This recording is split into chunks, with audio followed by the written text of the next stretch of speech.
I grew up in a small town, and I knew I was different from everybody else. Look, when you got it, you got it. Like when you got it, people want it. Yeah. It doesn't matter. It doesn't matter somebody's sexual orientation. It doesn't matter somebody's religion. It doesn't happen. Like if they got it, they got it. Good. that is brilliant. Oh my God. Hi everyone, it's Paolo. Okay, so today we have a fantastic episode because I am going to be talking with the hilarious comedian, actor, author, producer. I mean, she does it all.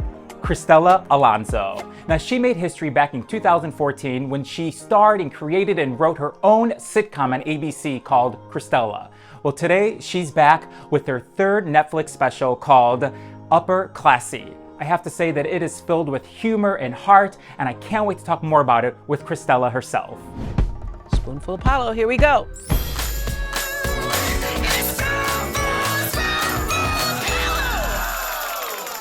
Okay, that's enough. Okay, now professional. Yes, let's do it. Okay.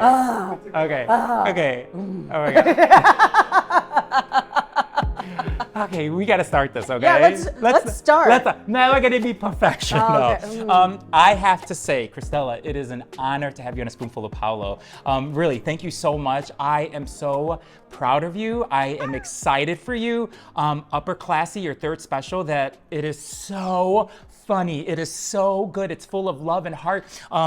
What was it like for you, like going back, because you started your career in Dallas, Yes. 2003, your first stand-up, so Yes. this is like 22 years later, you're going to the Majestic Theater, Yeah.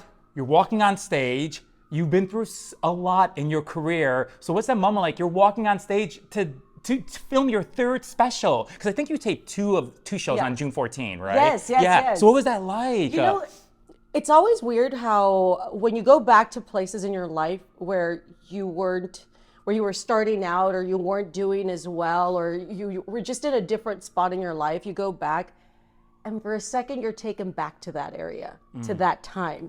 And it was crazy because you walk out and you think, I used to see shows here. Oh my God. You know what I mean? It's like, I never thought, like, my family's here. My brothers are selling my merch in the God. lobby. I know. You know what I Yeah. mean? It's like my, you know, it's crazy. I was just talking to my driver. Listen to that, her driver. I was just talking to my driver, and we were talking about driver-rider things. But, you know, I was telling him how there's always this moment that you're so grateful in an unbelievable way that you're just like I look like a little kid. I'm like, I can't believe we're doing this. It's the same thing as like last night. I went to Times Square because the Netflix billboard they're showing my special. Yep. They're showing that picture. I always wanted to be on Broadway.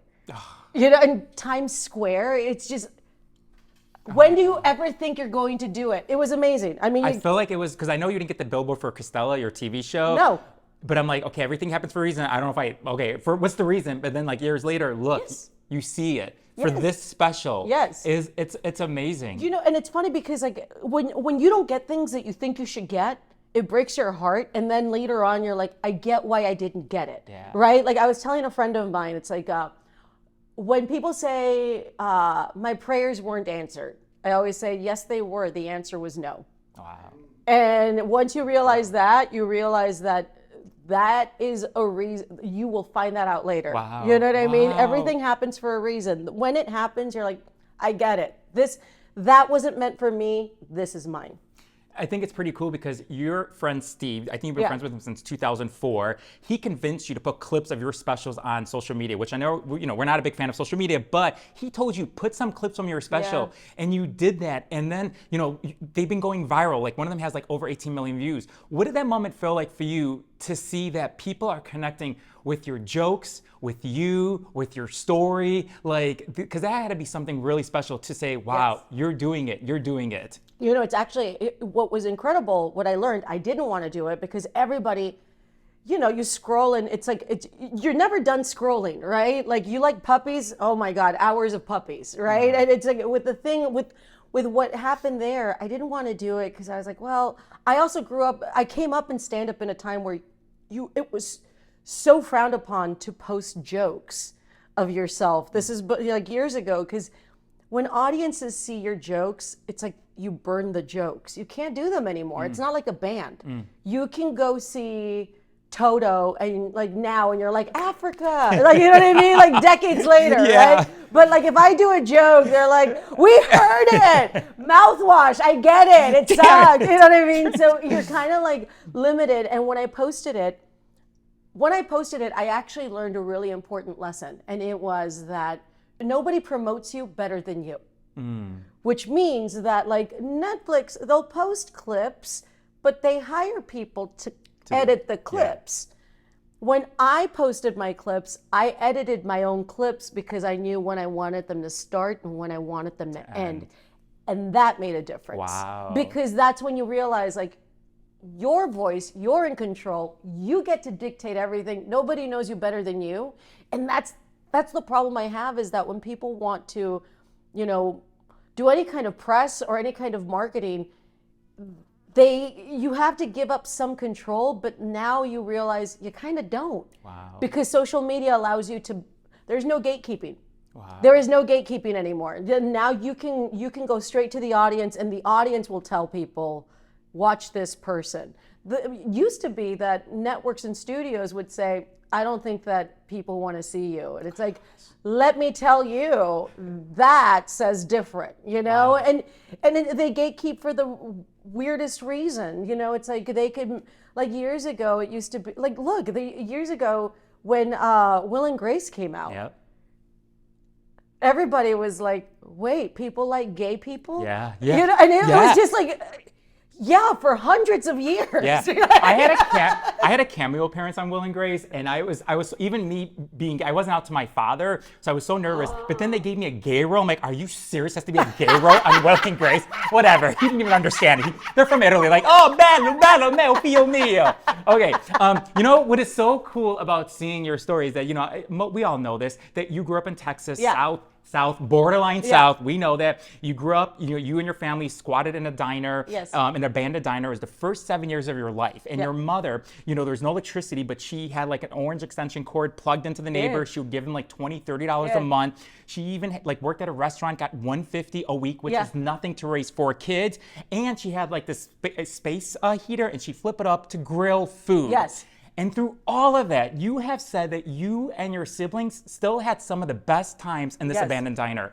Absolutely. Like, I think it's like amazing. But that just goes to show you that connections with people, regardless of whether they're like blood family or chosen family, it makes the backdrop not be as dramatic in times, meaning that if it's sad or if it's a terrible time, if you have that community, it makes it better. And you can't describe it, but it's like the older I've gotten, and I'm 46, it's like I've realized that I make my choices carefully, because I remember having such a happy childhood despite living in poverty.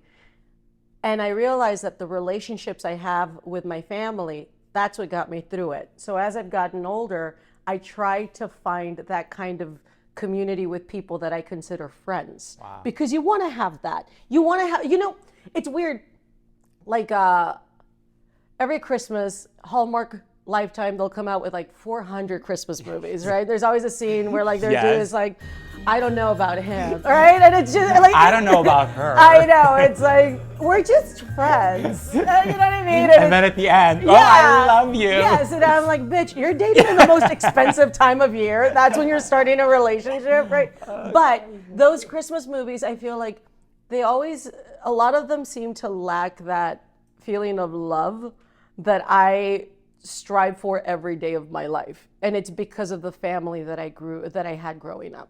Yeah, you have a special family. You really do. I mean, I think the first time you lived in a real house, you were ages 8 to 18. Yes. A few years in your 20s, and you and your mom, this wasn't a dream house. It wasn't in the best neighborhood, but it was your first house, and you and your mom shared a twin bed, and you guys would watch shows together, like telenovelas, General Hospital, Bold and the Beautiful, Young and the Restless, and you would take some of these storylines and translate it for your mom in Spanish because she didn't speak English. I mean, but there were some days where your mom was sad and you made her laugh.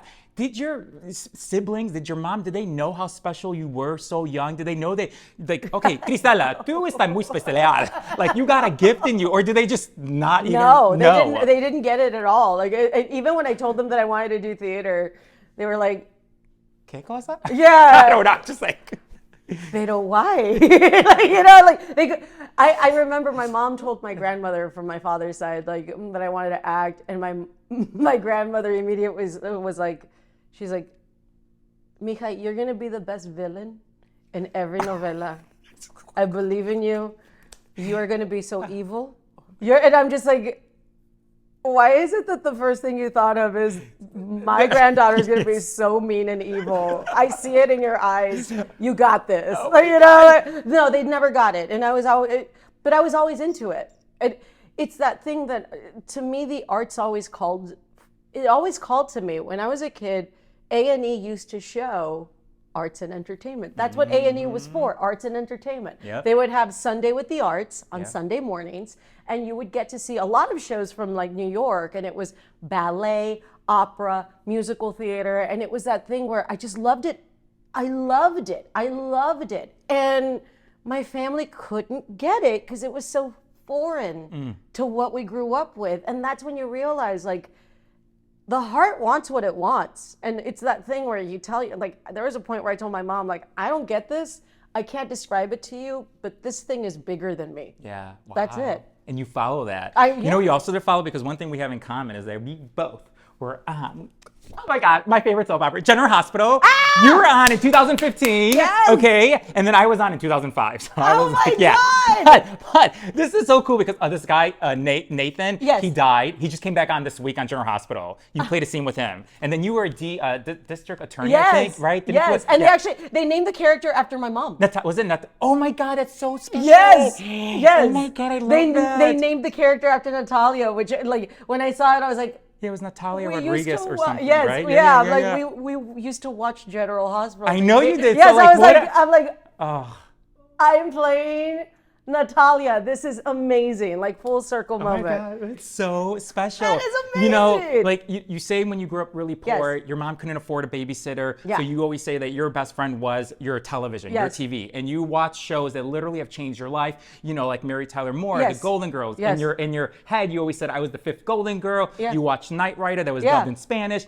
All these shows that you watched growing up, what was that connection between you and the shows? Because when you read her memoir, that came out like 10 years ago, Yeah. whatever. But it's like there's something there, like that you connected with all these shows that made you who you are now, like sitting here with me. It's like I learned English from watching TV shows, so there was always this like weird connection that I had with the shows.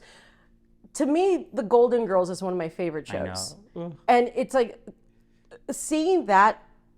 I've described this a lot. It's like The Golden Girls really spoke out to me because Sophia Petrillo was an immigrant mother. Mm-hmm. And we never talked about her being an immigrant. It's so true. She was allowed to talk about her home country, how it was in her village, everything. And everybody just accepted that she was an immigrant. Nobody ever said, oh, Sophia, what is your status? You know, and it was this thing, the Dorothy-Sophia relationship reminded me a lot of my mom and I. And it was that thing where that's what good TV can do. Yeah. When good TV shows you an Italian, like, mother-daughter that grew up in New York that now lives in Florida, and I'm this like Mexican girl with a Mexican mother growing up in South Texas, and I see the show and I'm like, that's us? Like, that's when you realize how important representation is on every level, but also how important great writing is. Yeah. That can actually show you, oh yeah, we can see each other, we can see ourselves in this. Yeah, representation is so important. That's why for me, Will and Grace, there weren't too many shows when I came out, but that was one of the biggest shows at the time. And I was waiting for Ricky Martin to come out. And so when he came out like in 2010, I'm like, yes, yes. La vida loca. And honestly, like, you know, Ricky Martin was somebody that I think is such a great example. Like, when he came out, like, first of all, when he had Living La Vida Loca, everything, huge, global. You cannot deny the talent of this guy. Yeah. Like, this man is so talented. You see him, you're mesmerized. You're like, this guy. Same thing with George Michael. Yeah. Right? You know, it's like, you know, you have that energy. It's like, look, when you got it, you got it. Like when you got it, people want it. Yeah. It doesn't matter. It doesn't matter somebody's sexual orientation. It doesn't matter somebody's religion. It doesn't happen. Like if they got it, they got it. Good, girl. Could put you on that when I post this. Who else? Your brother also got it because I know that I love the story that he took a loan out for you to get you a car. It was a red Chevy Cavalier. And you drove that car to LA to live your dream. You had no money. You didn't know anyone. And I think that people, like I did that from Chicago to LA to go live my dream. My husband did that from Louisiana to LA. And you did it. Like you said, I'm gonna go marry Tyler Moore. Did you throw your hat up in the air? But like, no, but seriously, like what like made you, because you could have stayed back with your family, but you took a chance to go there. So what was pushing you to say, you know what, I'm gonna go give it a shot? You know, well, here's the thing though, and I think that I've actually noticed this in common with people that did it. A lot of times, I grew up in a small town and I knew I was different from everybody else. It was very subtle where I would like bright colors in my clothes, where everybody was very like boring. Right. You know, like you wanted to try out new things. You know, my mom used to joke that she was so happy that I had the worst taste because everything I liked was always on clearance, right? Because, you know, because like nobody would dress like me. The things that I liked, the musicals, I loved musicals, you know? So it was that thing where I knew that if I was going to be true to what I liked and who I was, I had to leave. And it wasn't until I left, because, you know, and even then when I left, I was really scared. And my other brother that didn't get me the car, I'm judging you, but like, you know, like he told me, he's like, you should go. He's like, remember, we don't lock the city when you leave. You can always come back. Yeah. Oh. And when he said that, I was like, oh my God, that's so true. We think that when we leave, it's the be all end all. And it's just like, you ain't signing a contract. You're going. Yes. You know, so it was like, so I thought, yeah, I'm going to go try this. But, you know, it was this thing that once I found where I ended up at, when like in LA, I realized this is where I belong. I belong with people that are chasing something that seems so wild to others, but not to each other. Wow. You know, and that's when you see your extravagant or crazy dreams normalized, that's when you realize that you should have done it. Oh. That's good.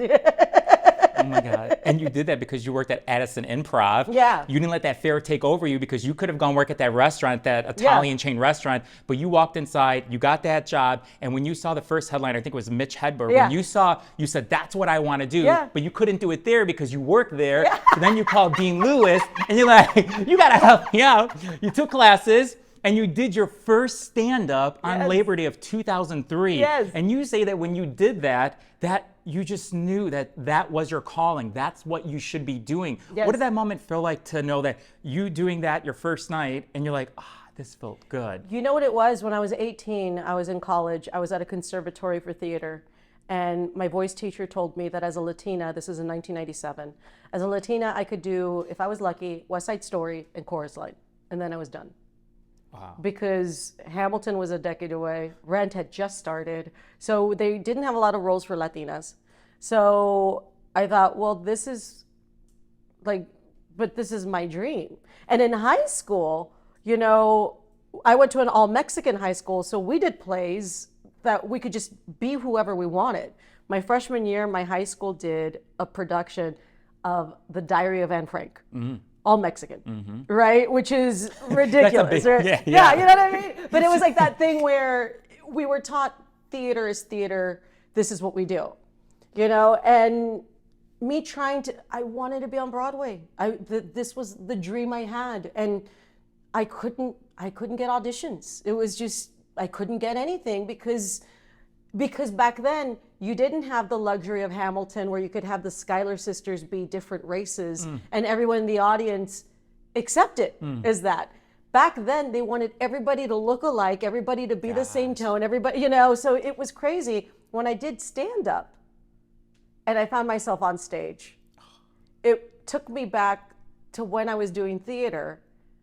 And I remember thinking, wait, this is going to be my version of theater, except that instead of being only Patti LuPone, I get to be Stephen Sondheim. And that's what stand-up did for me. It was like it allowed me to create my own opportunities. You know, I wanted to be like a Patti LuPone, and then I'm thinking I can control every word that I write. I'm going to be Stephen Sondheim writing for Patti LuPone, same person. Wow. Oh my God, will you talk about me in one of your specials? I get this interview with Paulo, and he knew too much about me. No. It was too scary. Actually, you know, can I just say, I'm going to go on Just record joking. and say, like, you are actually such a great interviewer because you do the work and it shows that it's because you care. And just the questions that you're asking, you can show how invested you are in what you do. And there are so many people that don't do that. And it shows. Oh my God, thank you so much. And there's one person we know who didn't do the research, but we can't say the name. I'm joking, you'll never know. We talked before. Yeah, you'll never know who it is. Oh, we're taking that to the grave. Because look, sitting with you, I mean, we all know this, and if you don't know this, I don't know where you've been, but you made history because in 2014, you were the first Latina to have her own show. You starred, produced, created, Cristela. My husband and I were such huge fans of it. Like, we watched all 22 episodes. Like, you were just, like, millions of people watched it because you were killing it. It was your story, your family story. And to see that, I felt related to that because my parents are from Italy. They were immigrants who came here. And it just, I just loved every second. When you look back at that time, you know, because I know it was an up and down. It was amazing, but you had to go through a lot to be where you were. Yes. What are you most proud of when you look back at that time that, you were the first Latina to have her own show? You know, it actually happened after the show was canceled and I was on the road. And I would do meet and greets after all the shows to thank people, because people that were coming to see me had seen the show. So they were coming to see the girl from the show, and they didn't know that I was a comedian. You know, and that's because a lot of people don't realize, they think that you're an actor, you know, and I would do the meet and greets, and you would see people that had never heard of a comedy club and saw me and wanted to go to a comedy club. B, didn't think that the comedy club was for them because they never saw comics like them. And, you know, and not to say that there weren't, they just hadn't seen them. Because I was on network TV, they saw me and realized that I could do it. But also, C, there were so many Latinas that came to the show. In my sitcom, I was a law student, and there were so many Latinas that would tell me that the show made them decide to go to law school. 22 episodes 1 year. And I thought, that's how much they craved, again, representation, that in a show that lasted 1 year, 22 episodes, that they found that thing that they wanted, that made them decide to go chase after it. That right there, it was that thing where I didn't realize that a sitcom could have that.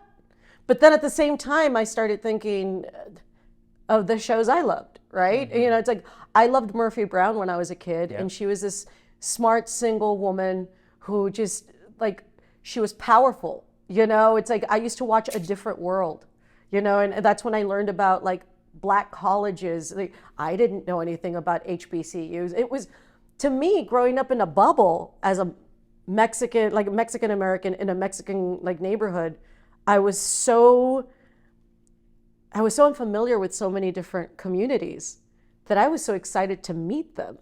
Then, like, when I moved out, that I was like, let me just learn about everything and accept everything because I want to know. When I remembered that I got that from watching shows, I'm like, people get what they want and what they need out of shows. But that was it. It was people realizing that show was for them. It's true. I felt related to that show in so many ways with my family. I have 6 siblings, I have my mom and my dad, and it just like I related to so many parts of that show. And what I also want to say is I want to say thank you to you because I feel like because of your specials, 3 specials, by the way, lower classy, middle classy, upper classy, and your memoir and your show, I got to know your mom. Like, I feel like I got to like picture this beautiful woman who sacrificed so much. What do you miss the most about your mom? I know there's many things, but when you think of her, what do you miss the most about her? It's the connection of, it's actually just her not doing anything or saying anything. It's me seeing everything that she did and seeing how incredible it was that she was doing it. And her completely oblivious to how great she was, but I saw it. Everything, all the movements, everything. It's like, I know that you talk a lot about grief. And it is that thing where even my mother losing her, over 2 decades ago, you realize that grief is never done. Yeah. It evolves, but you're never done with it. So there's certain things that I miss about her as time progresses and times change and everything. I'm 46. My mom was 57 when she passed away. So it's that thing where my brother is 63. He's going to be 6. I think he's 63. And it's like, I remember when he turned 58. Wow. It felt like a relief because he made it older than my mother. But I remember when he had that birthday, thinking about my mom and thinking, one of the things that I miss the most about her is that this woman could be so mean and so like, just so mean to people, but also had a heart of gold. And by mean, I mean like she would take no crap from anyone, but was like a little kid. During Easter, we would have the little eggs that we'd fill with confetti. And we would do an Easter egg hunt, and we'd find the eggs and we'd smash it on each other's heads, very Mexican tradition, the cascarones. And my mom would make my oldest brother hide the eggs so that she could look for them too. Wow. So my mom and I used to have Easter egg hunts, and she would try to, she'd find the eggs and she'd try to hit them on my head. And if I didn't let her, she's like, let me hit them or you're grounded. And I was like, okay. And then she's like, I love her so much. Yeah. Your mom would say that she wasn't educated because I think she went up to school into 2nd grade. And, you had your report card and you would sign it for her because she was embarrassed by her signature. But for me, I think your mom is a very educated woman, and she was because she came from Mexico. She had dreams for herself, but also for her kids, for her 4 kids. And I feel like she came so far in raising as a single mother for all 4 of you. I think that is the American dream. It is the American dream. And what would your mom say if she were physically here to see where you are, not only in your career today, but how you spread this joy with your siblings? Because I know that, like you said, they sell your merch. Yeah. You said you fly them out and they come sell your merch. Yes. And you donate that money. What would she say about how you spread that joy to your siblings? Because you are the youngest, I think 11 years younger than your sister. Yes. But you are in a way like the older sibling. Yeah, I'm the matriarch. Yeah, exactly. Yeah. I'm the So what do you matriarch think in she would say family. the way you are taking care of them? I think that my mom would say that she picked the right one. And by that I mean, when I was a kid, she picked me to take care of her when she was older. So when I was 8, she's like, you're going to take care of me. And I did when she got sick and I became her caregiver and stuff.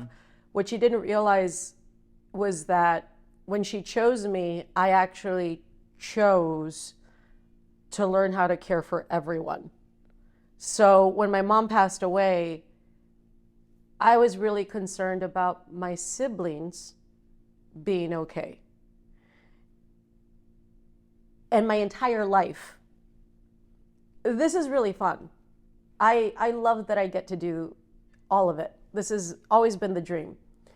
But especially in 2016, I took a break from stand-up and started doing like activism and started doing more stuff for the community. And it was because of what my mom taught me about the importance of caring for people through me taking care of her. And my entire life is about wanting to make sure that people are okay and taken care of. And again, as I get older, I realize that taking care of people actually means more to me than what I get to do with this dream. And I think that at times it's almost a disservice to myself, because you're so good at taking care of others that we don't take care of ourselves. You know, so that's something that I think my mom would be really proud of, that she picked the person that she knew was good, that she was hoping would take care of her and everyone. And I am taking care of her memory and my family. Oh, God. That's so special. Oh, I can only imagine how happy she is up there. You know, when you talk about taking care of your mom, a lot of us who went through that with grief and taking care, being the caregiver. Yes, I had 6 other siblings, but I loved taking care of my mom. When it was my day, we all took days to be there the whole day. And when I took care of my mom, my husband was always there. I just was there being present. I didn't go on social media. Yeah. I would just comb her hair. I would look at her because I knew that this moment ain't gonna be here. Yeah. And I was just present. And so like, I remember reading your book before and rereading it again. And the stories you share, I say thank you for being so open, because it helps. You're so freaking funny, but your story, it's your story that, like, when your team reached out to me, I said, yeah, because I tried to get you before, but your other team said no. This was like back in 2014. You're not with them. I had no idea. Oh, no, you did it. Okay, so wait. So I just Hold on, I think they're under this bus. Okay, right. Okay, so yes. So I just say, like, thank you for being so open, because sometimes we feel alone with our stories, with our grief. But then when you're open about it, when you talk about it, I feel like I'm just one of the many people. Oh yeah, that's what I went through. Oh yeah, she went through the same thing. I get it. Different love, different experiences, but I went through what you're going through, you know, and I say thank you. That's why it's so important, right? So important. I mean, it's so important because I think that's why, you know, somebody, on social media, I never look at comments. I never look at comments, because then you're kind of done. Like, yeah, I agree. You know, but it's that thing that sometimes I'll look, if a friend of mine or someone, like, if I'll see the comments, but I look at comments. I don't think a lot about the comments. Yeah. There's a difference. But there was a woman that commented the other day, like, why does she talk about her life so much? You know, and it's like that thing where I'm like... It's like, you want to go right back? You don't go right back? Right, you go right back? Yeah. And you're thinking, well, because that's all I know, right? Like, my life is all I... What do you want me to talk about? Like, her life. Chemical engineering? Like, you know what I mean? Like, what are you talking about, right? But it is that thing where, you know... But I talk about my life because we really have so much more in common than we give ourselves credit for. Amen. You know, if you actually tried, you would get to see that just because somebody lives a different lifestyle than you, is a different gender, is a different something, that doesn't mean that you will not have anything in common with them. And sometimes if you tell the stories, I've always said that the more specific you are in your stories, the more universal they are. Because you give details and you never know what little detail sparks something in somebody else that didn't ever imagine that they would ever have anything in common with you. I was just, I was talking to my friend Craig, who does my hair this weekend, and we were talking about how like the time that we live in right now, it's so interesting how we can vilify people that we've never met. Yeah. Because we don't know them. Yeah. Right? So if you don't have anybody connected to you, I'm Latina, right? Like, Latinos are the problem. Yeah, well, that's what you say to people that don't have Latino friends or family, right? It's like, even we were talking, Craig gay people are the problem. And I was going to say, I don't know any gay people yes, in my life, so you're the problem. Craig is gay, and we were talking about how, like, pick and choose the specifics, right? Like, right now, sure, the critics think that gay people are the problem, but let's get even to more specifics and say trans and drag queens are the problems, because they're even more of a subcategory where, like, there's less trans people, less drag queens around. so we can vilify them and make it seem like there's 10 million. Let's make up this fear Yes, for them to distract them. Yes. This is the problem. And yes, it's the small group that, it's a small demo that they want to make it seem like everybody is trans.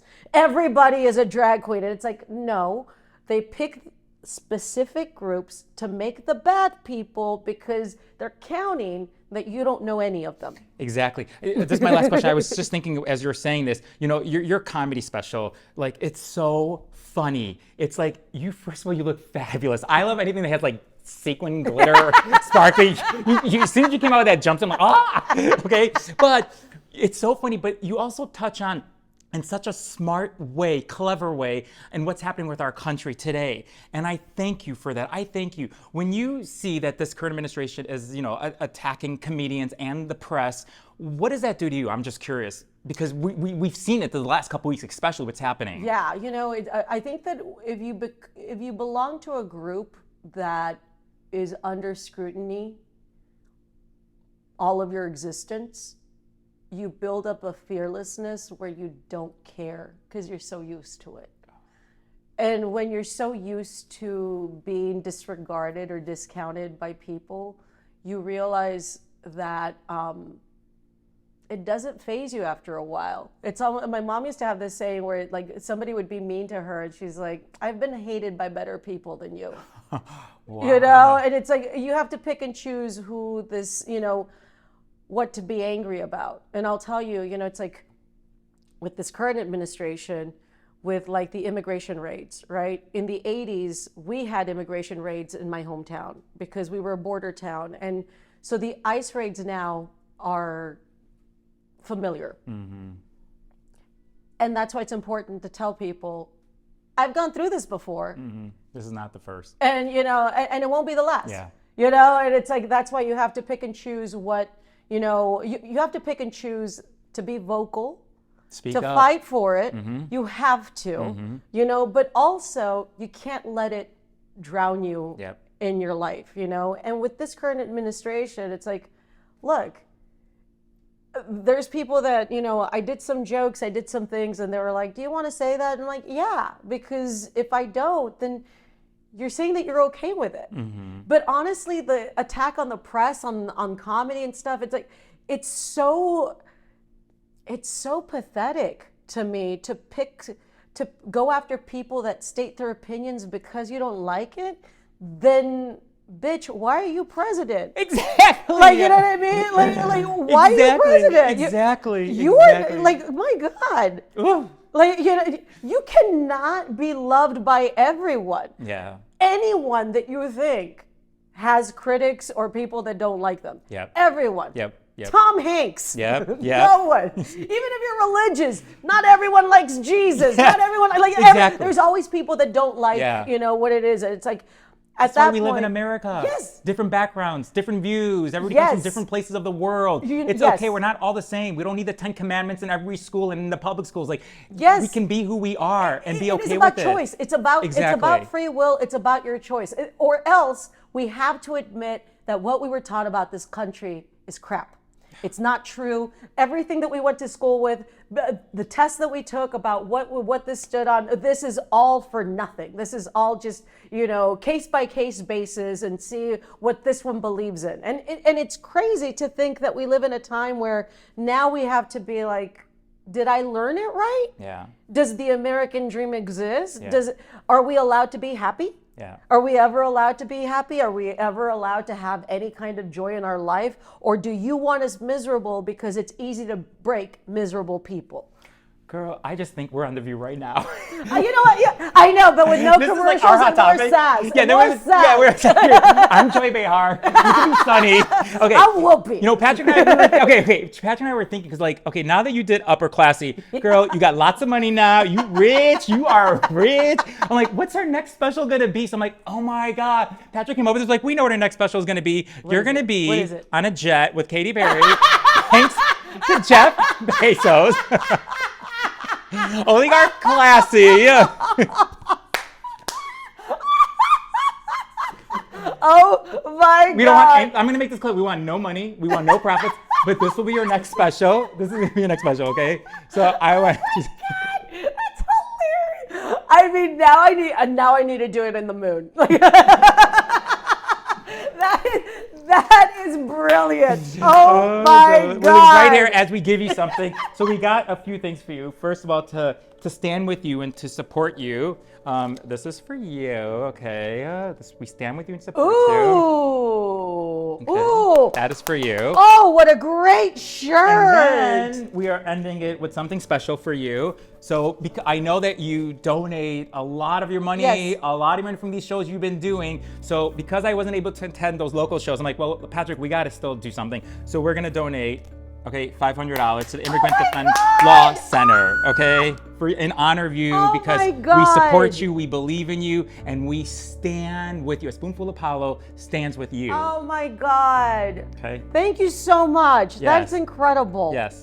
That is amazing. You know, because I mean, what you've done, like using your voice to help the people who need it the most is just an inspiration. Like, you don't have to do it. You can just sit on your yacht, smoke your cigar, and be like, I know. tell your assistant, I'm not Yeah, interested. I could go to Mars with But- Katie. You know what I mean? Like, you could do know. that. But what you stand for and how your mom raised you, to me, love like, just reminds me that anything is possible, and you stand on the side of truth and good. And I know that we all can get there. We all will get there. Just be careful who you're following on social media and check your algorithm, okay? Seriously. Because it can mess you up, okay? Seriously. Yeah, so I just want to say thank you so much for being a guest on A Spoonful of Apollo. Like, it has been such a joy, and I'm glad it took 11 years, but that's okay. Yeah, you know, I've lived more, so I had You had so better much. stories. Yes, and wait till we see her next special. You guys can catch it on Netflix. It's out there, Upper Classy. I'm telling you, it's like an hour or something. It's gonna make your day. For what we're going through in this world, you want to erase that. You just want just for an hour, go and watch it with your family because it is so good. I'm so glad that your mom and whoever he created you to bring you here because I feel blessed knowing you. Okay. Oh my God, Paola, what a pleasure. What an absolute pleasure. Thank you. One of my favorite interviews. Oh my God. I mean, you get Terry Gross as a girl. She doesn't watch it, don't worry. That's why I said I didn't say One, G favorite. one. I was know, careful. but I might change I it. was I wouldn't do that. We don't do that. She's first, we're second. Okay, Cristela, muchas gracias. I love you. Thank you so so much. much. You're the best, okay? Thank you. Bye, everyone. Bye. Give us a thumb up if you like it. If you didn't, move on to the next episode. I love you. Bye. Oh my God, I love you so much. Oh my God, I love you. You're so thank great. you, thank you. Oh my God, like seriously. Spoonful of Apollo. I love you, Oprah. Bye, everyone. We'll see you next time.